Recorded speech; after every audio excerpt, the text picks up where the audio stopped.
సమాన కేటగిరీ ఉద్యోగాలు పొందుతున్నారంటే దానికి ఆ మహానుభావుడైనటువంటి శిక్షణ చెప్పాలి. మనకి స్వతంత్రం వచ్చిన తర్వాత మనం ఏది పాలన అర్థం కావట్లేదు.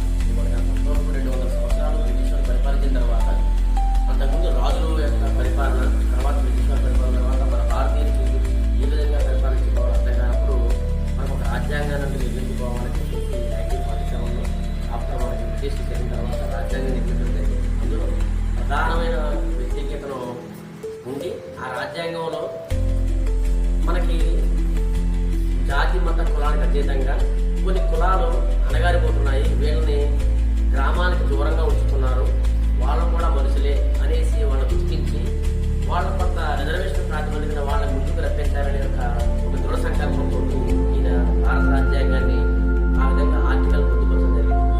అదే ఆర్టికల్ ఇప్పటికి కూడా మనకు కంటిన్యూ అవుతుందంటే కనుక ఈ రోజు నాడు ఆ మహానుభావుడు పెట్టిన భిక్షకి మనందరం కూడా ఈ స్థితిలో ఉన్నామంటే ఆ యొక్క మహానుభావుడు దైవం లేదు. వీరు 1891లో ఏప్రిల్ 14th జన్మించడం జరిగింది.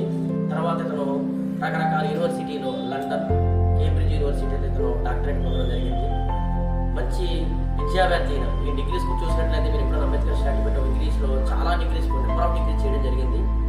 వీరి యొక్క కృషి ఫలితంగా మన భారతరత్న అనే అవార్డుని పురస్కరించింది. వీరి యొక్క కృషి ఫలితంగానే భారత రాజ్యాంగం అనేది లిఖింపబడి ఈరోజు అమలవుతుందంటే కనుక వీరి యొక్క త్యాగం అని చెప్పుకోవాలి. అటువంటి మంచి వ్యక్తుల్ని మనం స్మరించుకుంటున్నామంటే వారి యొక్క త్యాగాల గుర్తించి మనం స్మరించుకోవడం అనేది వారికి మనం ఇస్తున్నటువంటి